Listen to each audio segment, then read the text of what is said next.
Bonjour Jérôme Fourquet. Bonjour. Alors cette enquête à la droite de Dieu, le réveil identitaire des catholiques, vous venez donc de la publier aux éditions du CERF. Vous êtes directeur du département opinion et stratégie des entreprises, je pense de l'IFOP. Au passage, il faut rappeler que l'IFOP, c'est l'institut de sondage et d'enquête d'opinion le plus ancien en France, créé en 1938. Exactement. Donc il y a 80 ans. Alors votre livre s'ouvre sur un constat, Jérôme Fourquet, les catholiques sont de moins en moins nombreux en France. Voilà, alors dans les archives de l'IFOP, on a retrouvé des enquêtes qui avaient été menées au début des années 60, donc avant le Concile de Vatican II, et qui montraient qu'à l'époque, on avait, au moins en déclaratif, un tiers des Français qui déclaraient se rendre à la messe au moins une fois par semaine, voire davantage. Et on a reposé il y a quelques années la même question, en 2012, et nous étions tombés à 6% de Français qui déclarent se rendre à la messe tous les dimanches. Donc il y a un effondrement tout à fait massif et spectaculaire. Et dans les catholiques, il y a, je crois, entre 10 et 15% de pratiquants. Voilà, alors parmi ceux qui il y a deux façons de la poser. Soit on demande est-ce que vous allez à la messe, quelle est la fréquence, soit est-ce que vous êtes catholique pratiquant ou non pratiquant. Et donc on a encore une majorité de Français qui se définissent culturellement comme catholiques, mais quand on regarde soit l'assiduité à la messe dominicale ou autre, on est sur des chiffres qui sont beaucoup plus faibles, et c'est un effondrement sans précédent en termes de rapidité au regard de l'histoire séculaire du catholicisme dans notre pays. Alors cet état de fait, c'est que les catholiques sont minoritaires et ils se vivent en fait comme une minorité. Alors voilà, donc ils sont minoritaires depuis un moment, si je puis dire, mais ils en ont pris véritablement conscience et surtout conscience des conséquences culturelles, et idéologiques et politiques et sociétale que cela pouvait engendrer, que relativement récemment, et j'ai émis l'hypothèse que cette prise de conscience, elle a eu lieu notamment en 2012-2013, autour du débat sur le mariage pour tous, contre lequel un certain nombre de catholiques se sont mobilisés et qu'ils ont perdu ce combat. Voilà, on va en parler, mais vous évoquez donc dans le sous-titre du livre, d'ailleurs qui n'apparaît pas sur la couverture, mais à l'intérieur du livre, le réveil identitaire des catholiques, ce qui veut dire que quand on est minoritaire, il faut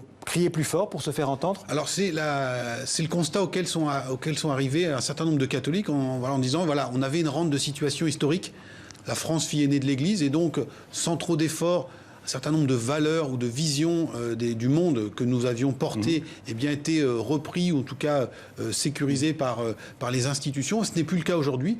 Et donc, il faut repartir au temps premier de l'Église, reprendre le travail d'évangélisation, parce que les catholiques constatent que la société française est en voie de déchristianisation très avancée. Ouais. Alors un des symptômes, un des marqueurs de ce réveil identitaire, vous y avez fait allusion, c'est la loi Taubira 2012-2013, cette loi qui va autoriser le mariage pour les homosexuels. On peut dire que ça, c'est un temps fort de ce réveil identitaire en France? Oui, tout à fait, avec, on le rappelle, plusieurs grandes manifestations qui sont organisées autour du collectif qui s'appellera la Manif pour tous, qui mobilisera plusieurs centaines de milliers de personnes. Alors, petite parenthèse, tous les gens qui ont défilé à ce moment-là n'étaient pas catholiques. Voilà, j'avais demandé qui sont ceux qui ont participé à cette manifestation. Et tous les catholiques n'étaient pas forcément contre la loi pour le mariage pour tous. Il y avait à peu près 25 à 30% de catholiques qui étaient favorables.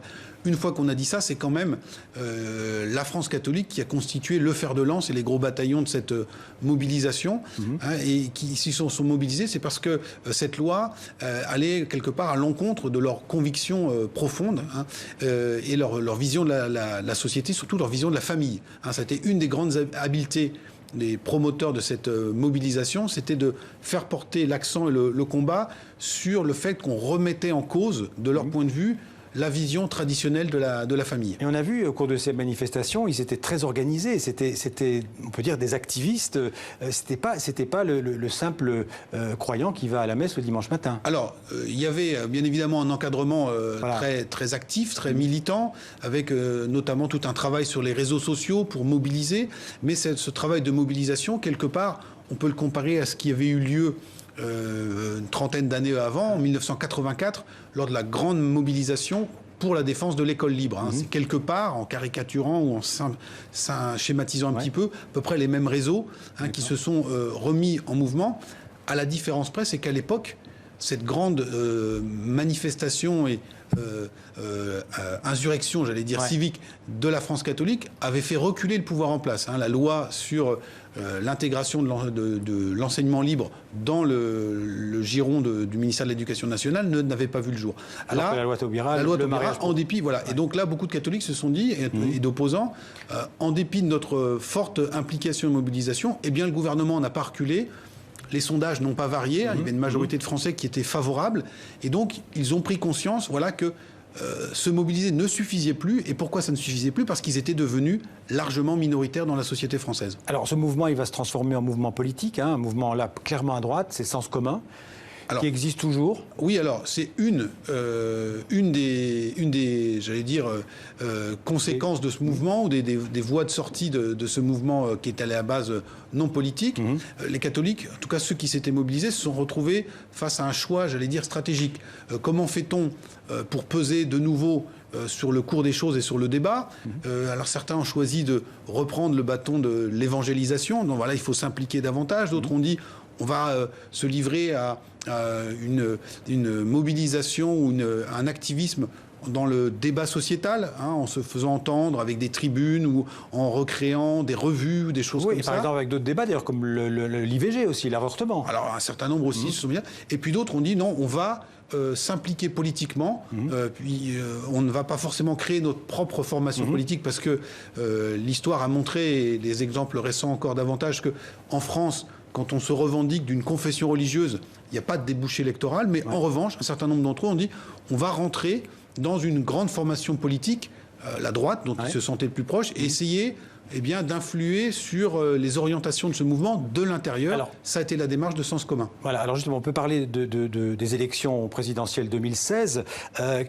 Là, manifestement, il y a beaucoup de catholiques qui ont soutenu François Fillon. Qu'est-ce qui s'est passé, en fait, à ce moment-là? C'est l'affaire le Penelope Gate, pardon. Donc, le fait que sa femme travaillait pour lui sans être déclarée, qui a complètement brouillé les pistes et qui lui a fait perdre cette élection. Alors, quand on regarde les chiffres, on a 46% des catholiques pratiquants qui ont voté pour François Fillon au premier tour. Donc quasiment 1 sur 2. Donc ça montre, encore une fois, que historiquement, les catholiques français sont plutôt, et même assez clairement, orientés à droite, même si les cathos de gauche n'ont pas disparu. Oui, il n'y a pas que des catholiques de droite. Mais c'était quand même 1 sur 2. On rappelle, François Fillon fait moins de 20% à niveau national, donc c'est plus de 2 fois plus. Et surtout, François Fillon fait le même score chez les catholiques pratiquants qu'avait fait son prédécesseur Nicolas Sarkozy en 2012. Donc il n'y a pas eu de perte en ligne chez les catholiques pratiquants à l'arrivée. Je dis bien à l'arrivée parce que dans nos enquêtes, on a vu qu'au moment justement de cette fameuse affaire, il y a eu un espèce de trouble dans toute une partie de la France catholique de droite qui idéologiquement avait envie de soutenir Fillon, mais qui moralement et éthiquement avait quand même un certain nombre de difficultés à voter pour lui. Alors, question, à qui ça a profité? Ça, au Front National ou à Macron? Au final, ces catholiques pratiquants qui ont hésité, on a vu un tassement dans les sondages au déclenchement de l'affaire. Et dans la dernière ligne droite, ils sont revenus vers leur candidat. Ça veut dire aussi que ce que ce candidat a porté, incarné comme valeur, notamment sur la question, par exemple, des chrétiens d'Orient. Il a été très actif sur ce sujet-là. Sur l'avortement aussi. Sur l'avortement, il a donné un certain nombre de signaux. Il a aussi parlé d'autres thématiques qui étaient chères aux catholiques, sur sa vision de la famille, sur aussi la menace que ferait peser sur notre société l'islamisme. On va en parler. Donc tout ça a quand même solidifié, consolidé autour de lui son noyau dur de l'électorat catholique de droite, en dépit de cette affaire qui lui a donné beaucoup de fil à retordre. En 2 mots, on peut dire que l'électorat catholique, il est plutôt les Républicains ou plutôt Front National? Il serait parti... Non, aujourd'hui, clairement, quand je reprends les scores du premier tour, c'est 15 ou 16% pour Marine Le Pen, 46% pour François Fillon, donc il n'y a pas photo. Ils sont là. À la nuance près, c'est qu'au 2e tour, à peu près... entre 35 et 40% des catholiques pratiquants ont opté pour Marine Le Pen contre Emmanuel Macron.